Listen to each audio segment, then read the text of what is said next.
I'm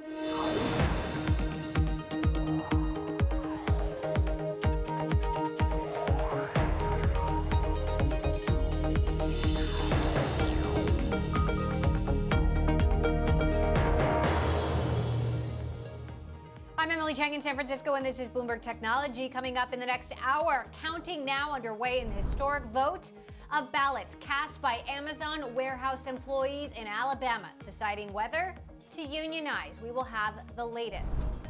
Plus, it is the technology behind every major NFT platform, and yes, behind that Beeple crypto art that sold for $69 million. We're going to talk to the CEO of Alchemy. And from luxury houses like Louis Vuitton to cargo pants from Carhartt and sneakers of every kind, there's a surge in demand for streetwear. We're going to talk to Stockx, which is capitalizing on the fashionable moment in e-commerce with a new funding round. The company now valued at $3.8 billion. But first, federal officials have officially started counting votes in a historic election to determine whether Amazon workers at a warehouse in Bessemer, Alabama, will become the first in the United States to join a retail union. The National Labor Relations Board is tallying the ballots from its office in nearby Birmingham. News media allowed to watch via Zoom. The process expected to take several hours. The first ballot was a no. Our senior executive editor for technology, Brad Stone, joins us now. Brad, it looks like Amazon has been outnumbering the no's 2-1. Where does it stand now? It does, Emily. Yeah, the current count, we're watching the Zoom live from in Bessemer, Alabama. It's about 400 no votes to about 183 yes votes for joining the union. So Amazon is kind of outpacing the union here about 2-1. And that's what we've seen all day so far. So I think Amazon kind of expected to win. They're kind of confident and a little bit cocky about how their employees view the company. But this is one battle. And I think what the last few weeks have shown that this is really a larger war about Amazon's power, about the way it treats its workers. And it's got politicians on both sides of the aisle really targeting the company. Well, and there are still, I guess, there's 3,200 votes total, so a couple thousand more to count. Is this a wake-up call for Amazon, Brad, even if they win? Yeah, you're right that we should point out that there's still a lot of voting to go. I think the union needs to get to about 1,600 yes votes to be certified. Unlike the elections we're all familiar with, these ballots are commingled, so there's really not any kind of geographic diversity in the count. So, 2-1, Amazon should be feeling good. But you asked the key question, which is what do they have to learn? Have they listened? And I think there are complaints that you've heard from some of these pro-union workers that they should take into account. Things about mandatory overtime, the lengths of breaks, the amount of time that workers are spending on their feet. And look, this is a warehouse that is populated largely by members of the black community in Bessemer, Alabama. And I think Amazon needs to do a better job of listening to its black employees. So we will see, if they take the lessons here from Bessemer and how they apply them going forward. There was a lot of back and forth going into this. Amazon, an official tweet from the Amazon news account disputing the speculation that workers have to pee in bottles on the job. Amazon then later apologized for that tweet, saying it was an own goal. They're not happy about it. They have to hold themselves to a higher standard. What do you make of how Amazon has handled this up to this point? And do you expect that kind of tone to continue? Should these kind of battles continue to pop up in the U.S. and around the world? It was curiously short-sighted for a company that kind of prides itself on long-term thinking, right? They said they were wrong, even if they were right. What is the point of that kind of tweet in a contentious battle? For a company that's going to be, in front of these Congress people and senators for the foreseeable future, arguing that they don't deserve to be broken up. And here they're antagonizing senators like Elizabeth Warren and Bernie Sanders. So I don't think they've handled it really adeptly. On the tweet you mentioned, I mean, that showed what I was saying, that they haven't been listening to their workers. They have contract drivers who can't find bathrooms when they're out on their route. So I think the whole thing is demonstrated, even though Amazon appears to be winning this vote, that perhaps they've lost some of that closeness that they used to have to their operations facilities in their headquarters in Seattle. All right, Bloomberg's Brad Stone. Brad, thanks so much for your analysis there. I'm going to stick with this historical vote. I want to bring in Bloomberg's Josh Idelson, who covers labor issues in depth, to give us the other side of the story, the union side of the story. So, Josh, it's still early, but Amazon is winning right now, 2-1. Have you heard anything yet from the organizers so far about their level of confidence or their reaction to what the numbers are showing so far? The organizers have been careful to avoid reacting to the voting as it's in process since the end of the casting of ballots, as the Labor Board has been going over the ballots and now the counting has begun. But what we knew all along was that this was a fight that would go on for much longer. The results, as Brad said, are not promising for the union from the counting that's happened so far in terms of winning this vote, in terms of the ballots that were cast here. What we are likely to see is an extended legal battle that will also be a political battle about what the company did in order to prevent people from voting for the union, and more broadly about the labor law system in the U.S. and whether these types of elections really provide a free and fair choice for workers about unionization.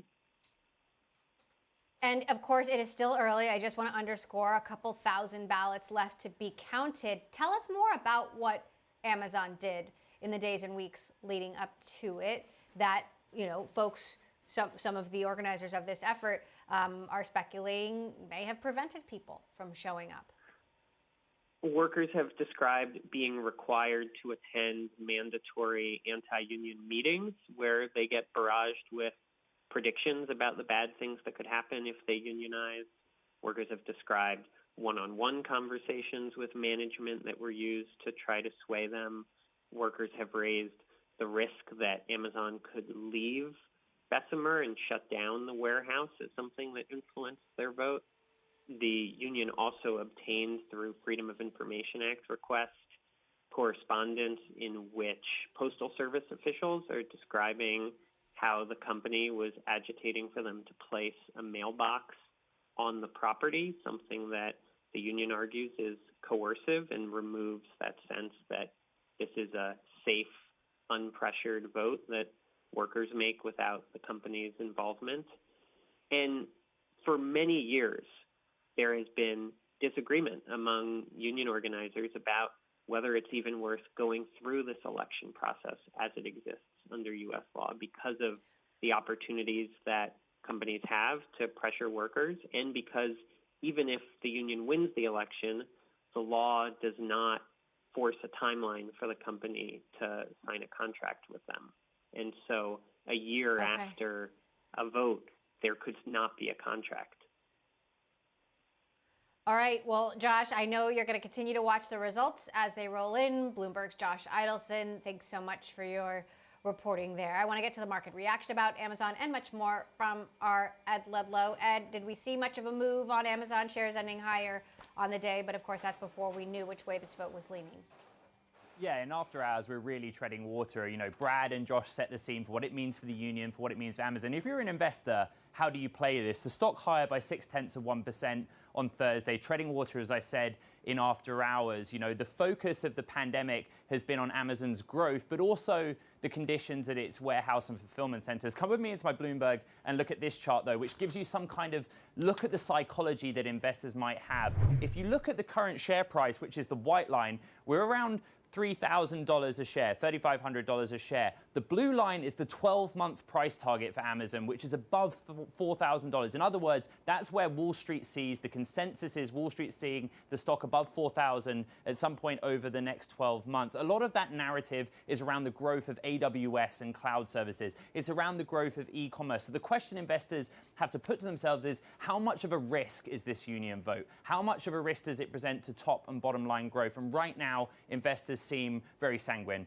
not the only stories today, Emily. Flip up the boards and let's take a look at some of the other stories because there were market movers. Netflix popping 1.4%. It has an exclusive deal with Sony to take specific titles on its platform after they've been in movie theaters. Some of your favorites, Jumanji, the Spider-Man series, some of these things that have come out of the theater, come onto streaming, give them life. And you can see investors really like the look of that. On the other end, you see Uber up by 1.7%. I picked this stock because there was some more negative news. A lawsuit has been filed in New York by drivers that say that Uber's background check policy is discriminatory against certain sections of the driver community. But investors seem pretty sanguine. And on a day where big tech was one of the big drivers, I just want to point out the two biggest point movers on the NASDAQ 100. Apple up by almost 2%, Microsoft up by 1.3%. Where was that rotation trade? Where is that reopening trade? Where is the reflation trade? None of us are worried about big tech right now and those stretch valuations. The market's seeming to like some of those mega cap tech stocks, Emily.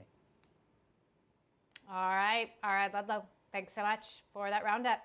Okay, coming up, Jack Dorsey's first tweet sold as an NFT for $2.9 million, even though you can still see it on Twitter. Another NFT art piece by Beeple selling for a record $69 million. Just what are these assets and where did the $1 billion market come from? We're going to talk to the co-founder and CEO of the blockchain startup Alchemy, which powers most of these major transactions. That's next. This is Bloomberg.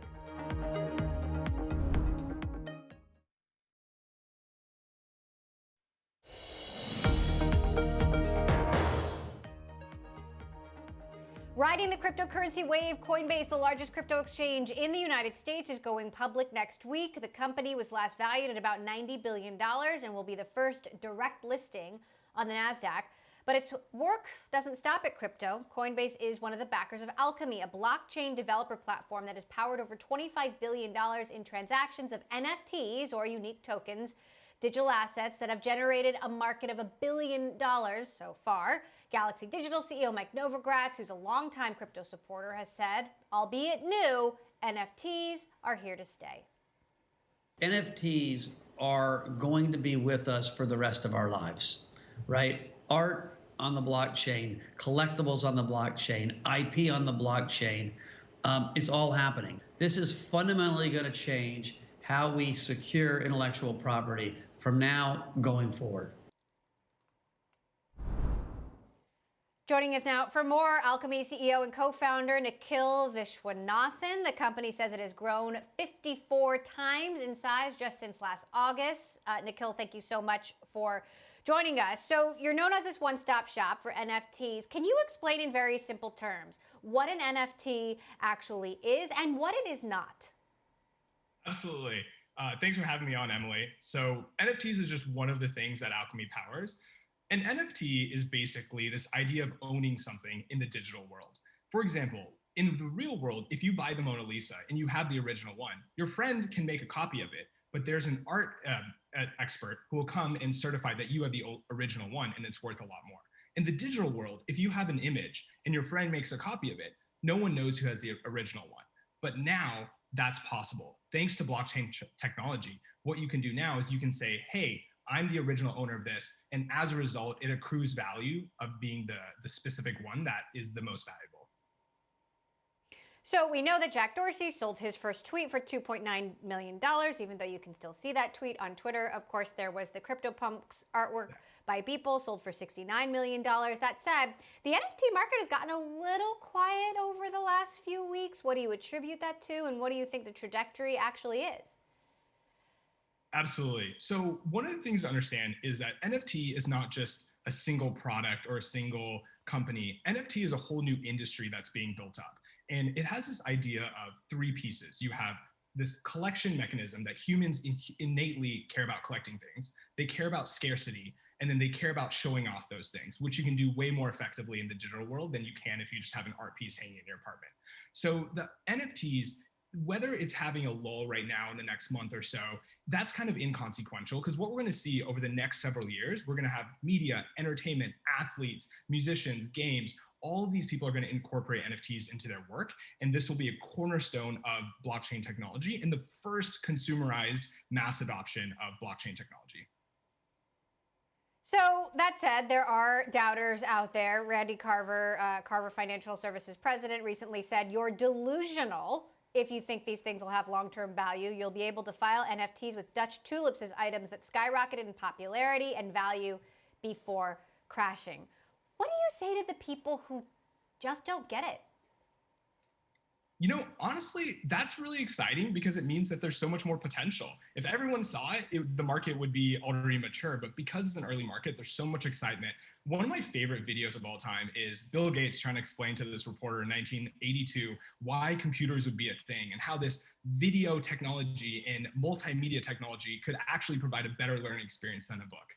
And I think when you look at any new industry, blockchain, internet, computers, NFTs, you see a similar trend where there will always be people who are skeptical, but the true technologists are the ones who are able to see the potential applications even before anybody else does. And I think we have a very exciting several years ahead of NFTs. So what kind of NFTs are going to be worth something big, and what kind of NFTs are going to be worthless? Yeah, that's a great question. I think a good analogy here is looking at Beanie Babies. So Beanie Babies were definitely something that was very exciting. You know, in my childhood, my sister saved all the tags on her Beanie Babies. They're not that popular now, but this idea of collecting as a human inbuilt nature is something that's very prevalent even today, right? So when you look at any single NFT, is NBA Top Shot, which has sold over $500 million, going to be popular in 10 years? It's very hard to predict, but will artists and musicians be doing things in the real world that tie to NFTs? 100%. So it's very difficult to predict, but a lot of exciting things in the future. Now, one of your investors, Coinbase, going public next week. How does that legitimize the crypto sector in your view, and what sort of has to happen in order for some of these ideas and obviously currencies to become more mainstream? Absolutely. So we've been building Alchemy for the last 4 years, and now we power a majority of the space, and a huge transformation has happened. When we started, when we hired people, they would, talk to their parents or their wife or whoever it is and say, "Oh, I'm going to join a blockchain company," and the response would not be super excited. And Coinbase IPOing for probably over $100 billion will legitimize the space to everyone's friends and family of the people who are thinking about getting into blockchain. What this does is it opens up a whole new generation of talent that is open to exploring and building this new industry. And that's super exciting and will accelerate the whole space incredibly. So what's your exit strategy? Obviously, there's a lot of demand out there. Wouldn't now be a good time for a hot NFT company to go public? Absolutely. So Alchemy, backing up, is we're not just NFTs. We power, think of us as Amazon Web Services. We power the infrastructure behind most of the popular projects in the entire industry. And NFTs is one exciting category. We will go public someday. I don't know if it's going to be next week with Coinbase, but sometime in the future. All right. Yes, indeed. One of the leading blockchain developer platforms, Alchemy, co-founder and CEO Nikhil Vishwanathan. Thanks so much, Nikhil. We'll be watching. Coming up, Clubhouse, barely a year old, but has drawn some appearances from some of the biggest names in business in Hollywood, and Twitter is said to have discussed buying the audio platform for more than $4 billion. We'll have more on that potential deal next. This is Bloomberg.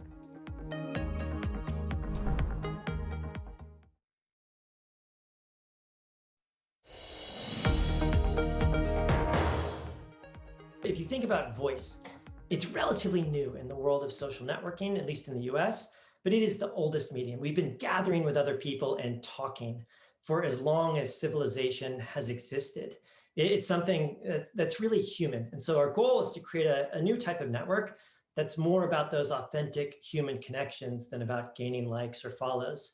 And we found that voice is a really powerful medium. Paul Davison there, co-founder of Clubhouse. A little over 2 months ago when Clubhouse only had 10 employees. Now we've learned that it was the subject of takeover talks by Twitter for $4 billion. This scoop by our own Katie Roof. She joins me now. So Katie, Clubhouse is barely a year old. How did these potential deal talks with Twitter start happening? Did Clubhouse go to Twitter or vice versa?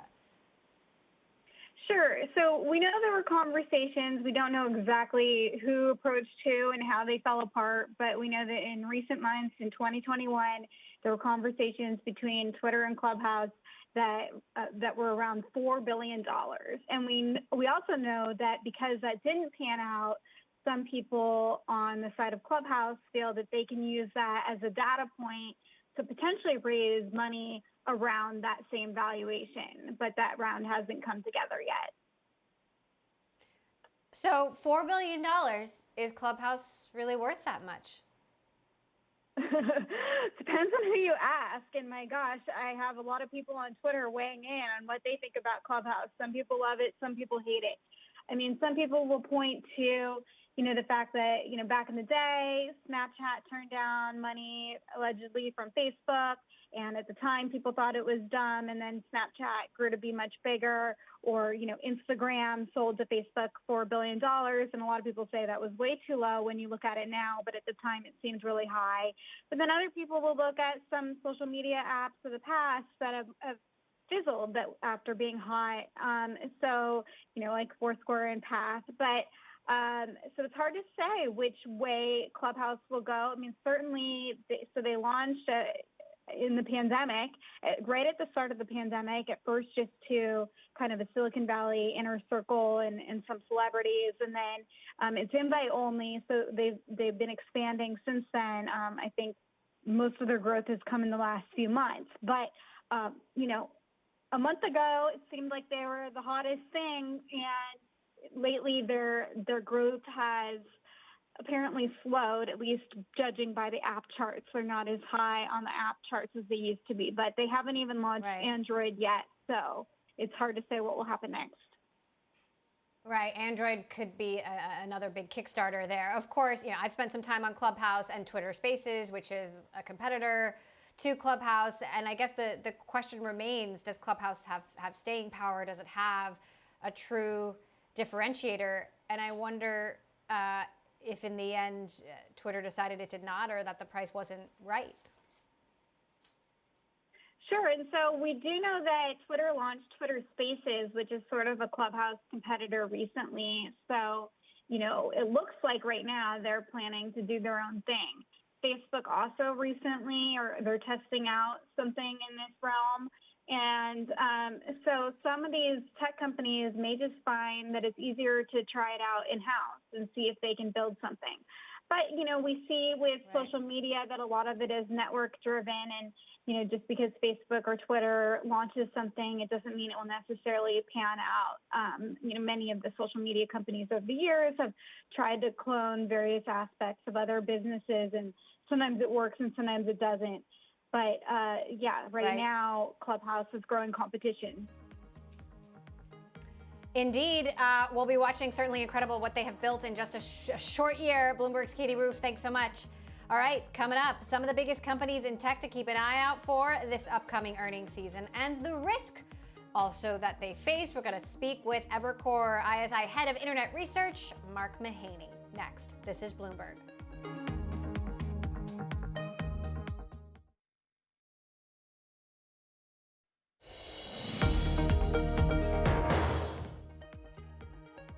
Welcome back to Bloomberg Technology. I'm Emily Chang in San Francisco. Eyes are back on Facebook as the company comes under more scrutiny surrounding online hate speech. I want to get to Ed Ludlow. Back with Ed to give us the latest. Ed, what's happening now? Yeah, keeping across the markets, a bit of breaking news after market close Thursday. Disney popping in after hours, up almost 0.6%. The parks chief, the theme parks chief at Disney, Josh D'Amaro, saying that they took the time that COVID took them offline to make some changes around how customers will be able to order food, go on Rise. He said they did some rewiring. We were treading water, but then the stock popped in after hours trading. So investors really liking what they're hearing. But as you said, one of the main focuses today, Facebook. So if you flip up the boards and look at some of the action, Facebook actually was pretty flat. At one point during the session, it was pushing to a fresh record, having hit a record high on Monday, but then kind of fell away a little bit. Amazon also up 0.6% today. Flip up the boards again. Facebook's really interesting. It's been an outperformer year to date so far, and I know that you have a guy standing by to talk to you about this stock in particular, outpacing the NASDAQ 100, outpacing the NYSE FANG Plus index, but that's pretty recent. It's in recent weeks that we've seen it accelerate a little towards those record highs. Then you compare that with Amazon. If we flip up the boards again, Amazon has lagged those two major indices so far year to date. You can see it's underperformed both the NASDAQ 100 and the NYSE FANG Plus index. I'm interested to hear from Mark Mahaney why, because I know that those are two stocks that he has his eye on. Come with me into my Bloomberg and look at this chart. All the narrative around the vote that's going on with the union and Amazon. 2020 was a big year for Amazon. Bottom line growth was pretty incredible. You can see their quarterly net income, but it also put in focus how Amazon has grown and therefore the working conditions at some of its warehouses and fulfillment centers. So that is a question. What is Mark Mahaney looking at? Is he looking at this vote, union vote, or is he looking at top and bottom line growth to come in the next year? I'm really interested to hear that. But that's really the discussion for investors. Where will growth come from Amazon? It's not just the e-commerce side as well. AWS and the cloud has been such a big story around us working and learning from home and COVID. So you've got the questions, Emily. Why don't you ask him? All right, indeed I will. Bloomberg's Ed Ludlow, thanks so much. All right. That was Facebook. When it comes to Amazon, some have a strong outlook for growth of the online mega retailer. Head of internet research at Evercore ISI, Mark Mahaney, has the company as one of his top picks with a price target of $4,000, citing acceleration in their cloud adoption. He goes on to state the company's probably the single best internet asset. I want to bring in Evercore ISI Head of Internet Research, Senior Managing Director Mark Mahaney now. Mark, thanks so much for joining us. We're going to talk about Facebook in a moment, but Amazon, one of your top big tech picks. We've been talking about the union vote that's been happening over the last several days. Now we've got the first results in, still being counted, but Amazon leading the votes 2-1, meaning that at this point, the counts show there's a lean towards not unionizing. Do you think this is a big risk factor for Amazon? Probably isn't. Emily, I think we should probably assume that there's going to be some distribution center, some fulfillment center in Amazon's network along the way that is going to unionize. I just think that's, if they're going to probably have 5% of their employees one day are going to unionize. So I think there is that trend to deal with, but that doesn't really matter on a company of this size and of this scale. If you have 5,000 employees unionized out of an employee base of 1 million. Now, if you had a dramatic change, dramatic unionization, but there, it's not so much the cost of the union jobs. Amazon's already above $15 or $15 or above. The question would be whether there'd be something that would change the efficiency of Amazon's fulfillment and distribution centers. And that's hard to know. So that's really the unknown. That you're going to have unionization. I don't think it's a shock at some facility. I doubt it'd be broadly across Amazon, though. Okay, so let's talk about your other top picks, one of which is Facebook. We just heard Ed talking about, another lawsuit about online hate speech, how they have failed to police it. There seems to be a huge brand reputation issue with Facebook, and yet, you're right, the stock keeps going up. And do you expect it to continue to do so? Yeah, I do expect it to continue to do so. It's a different setup.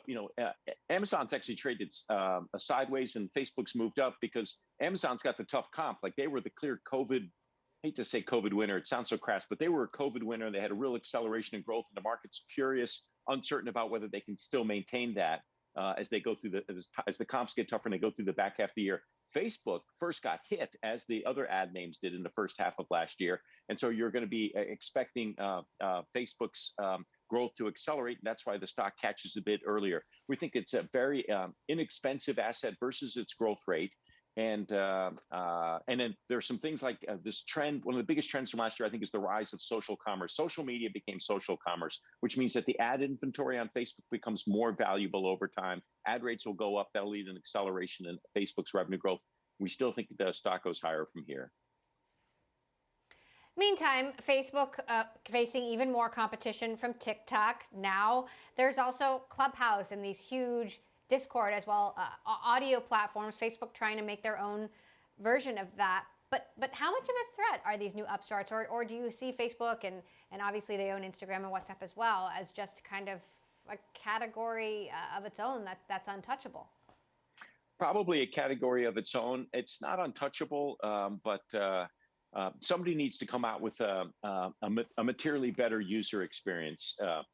at least to compete with core Facebook. Now, Instagram, there is this competitor, this rising competitor, which is TikTok. And so, we have seen new entrants come into this space that can match to the popularity of Instagram over time. It just leads to this feature war, application improvement war amongst all the assets, which is great for consumers. So Facebook right now is sitting in a really strong position. What you want to see out of Facebook as a long-term investor is, look, you've got really high margins. Make sure you aggressively reinvest into new growth areas, the development of new features, whether it's Facebook Marketplace, Instagram Reels, virtual reality. And it seems like they're doing the right thing. They're investing aggressively in growth. They're not, the mistake that Facebook would be making is over-earning. I haven't seen them fall into that yet.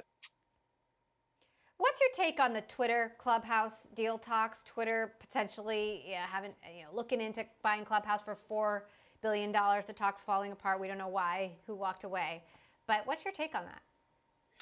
I think it would have been a smart move by Twitter. And I think they're kind of acknowledging that by building out their own Clubhouse type functionality with Twitter Spaces. So yeah, if you can't join them, you beat them. I just twisted that, but I think that's right. I think that's exactly what they're trying to do here. Whether they'll work or not, I don't know.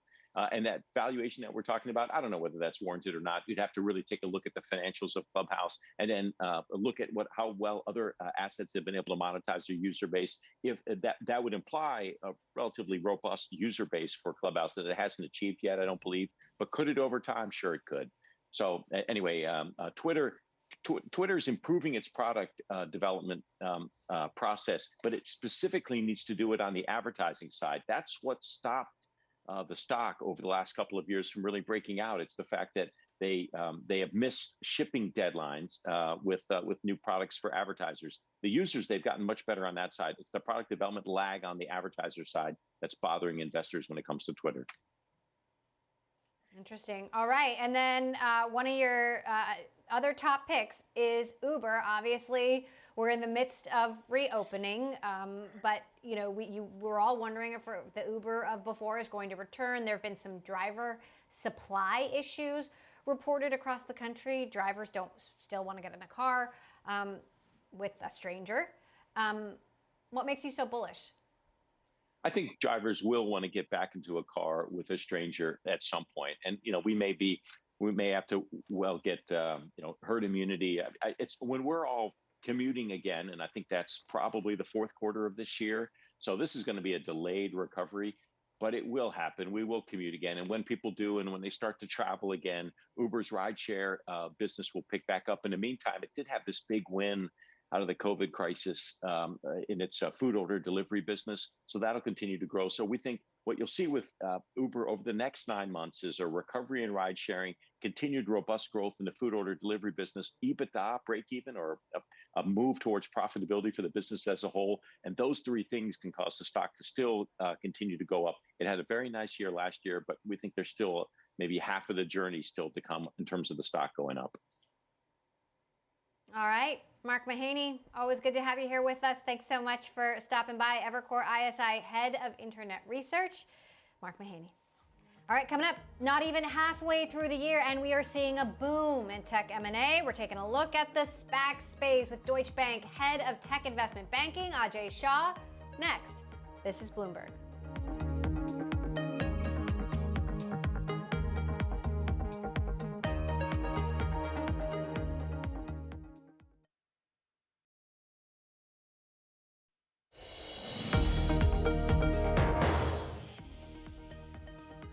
Despite the pandemic, deal-making still red hot as blank check companies snap up targets and M&A is soaring in every region. Just this year, we've seen more SPAC activity than in all of 2020, with almost 300 companies to hit the public markets, raising $99 billion. Citigroup's head of M&A for EMEA, Allison Harding-Jones, has said, "I haven't seen these levels of activity in a long time, and I don't see a meaningful slowdown anytime soon.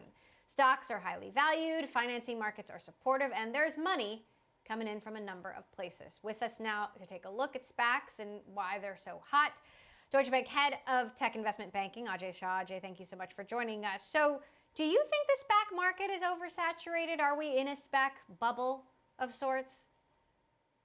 So, Emily, first of all, thanks for having me on the show.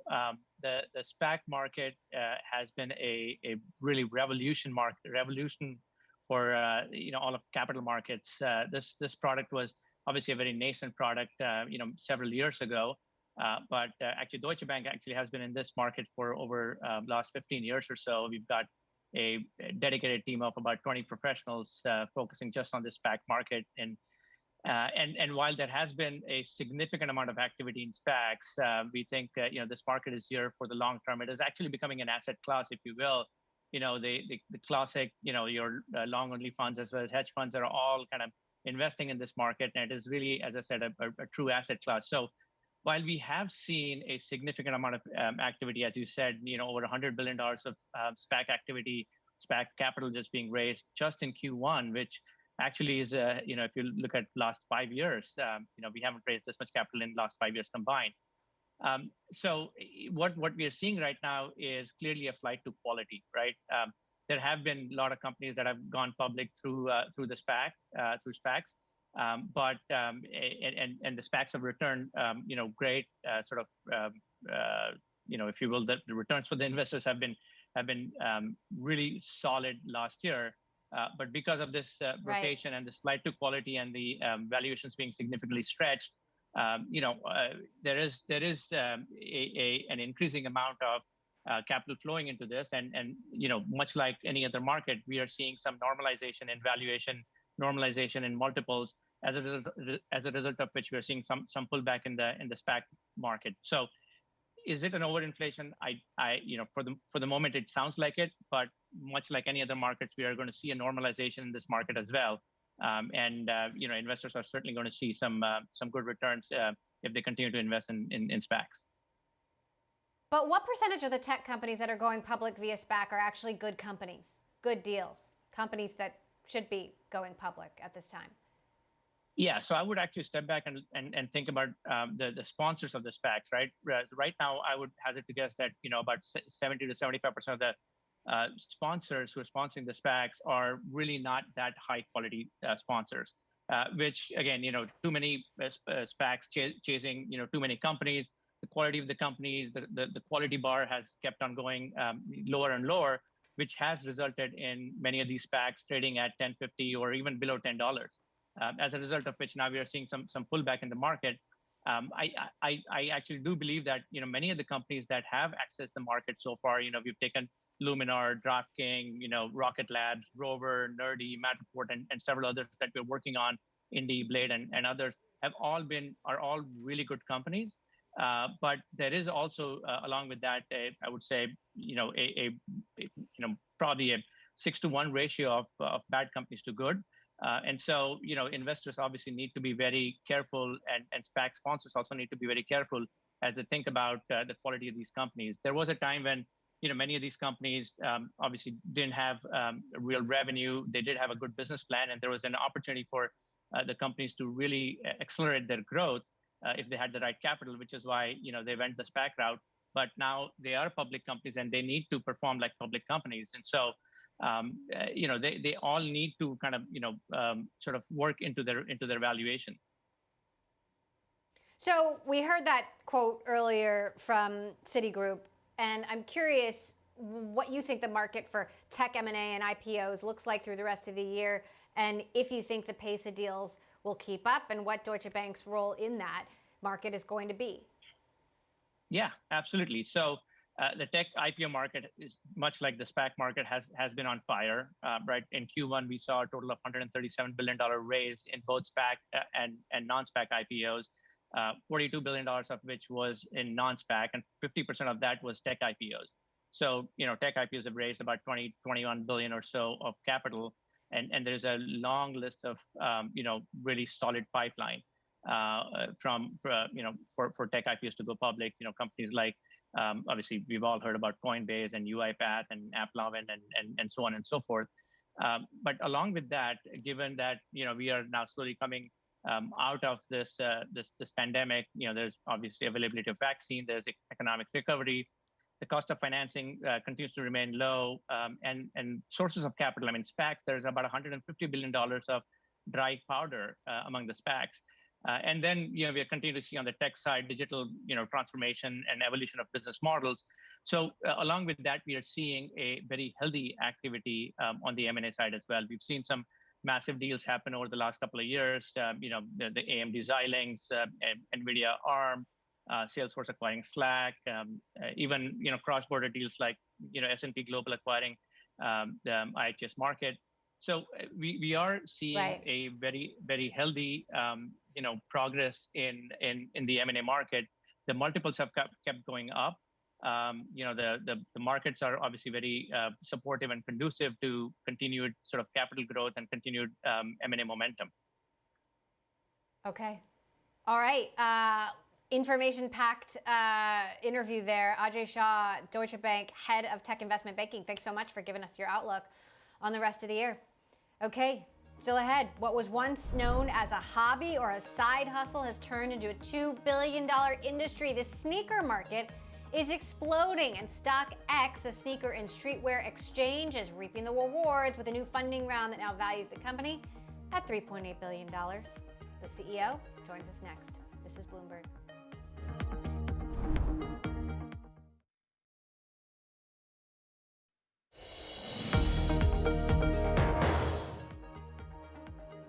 Kicks becoming commodities. The sneaker and streetwear resale market has reached more than $2 billion in North America. It's growing 20% every year. That's according to Cowen and Company. This as Stockx, an exchange which started out selling high-end sneakers, has since expanded to luxury streetwear and has raised $255 million in its latest round of funding, now valued at $3.8 billion. The startup, which mimics a stock market, is reported to be planning to go public as soon as this year. CEO Scott Cutler joins us now with more. So Scott, tell us a little bit more about what Stockx is and how it stands apart from GOAT and some of these other resale options that have now proliferated out there. Our aspirations are simply to be a global e-commerce marketplace for consumers of current culture. And when you look at the categories of products that we trade today, yes, we started in sneakers, but we've expanded so rapidly into other categories, including apparel, electronics, collectibles. And what you're seeing is this next generation of consumers is looking at some of these consumer products as actual assets that are worthwhile of an investment opportunity and a consumption opportunity. And it's driving rapid growth of the industry for this set of consumers. Now, scarcity is such an interesting part and tactic of the fashion industry that I still don't quite understand. But I'm curious how beholden you are to the whims of a Nike or an Adidas when they get to decide how many sneakers of a certain kind they're putting out there. And they could also just suddenly decide to make a certain product a little less scarce. Well, the objective of any brand is to create consumer awareness and to drive brand value or heat in the category. And what you're seeing is a strategy that's being deployed by multiple brands across all industries, which is leveraging scarcity collaborations to create unique product that's scarce value, but consumers are clamoring for. The consumer sees it on the feet of the athlete, worn by an influencer, and wants access to that product.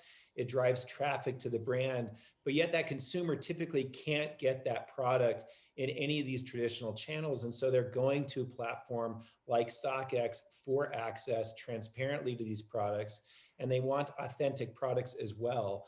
And so what we're offering to that consumer is access to things that are being released by great brands, but are typically not accessible to that same consumer. So, since you're looking at the future of culture, where do you think streetwear and sneakers are going as we come out of a pandemic and some of us might want to flash our kicks a little more than we've gotten to in the last year?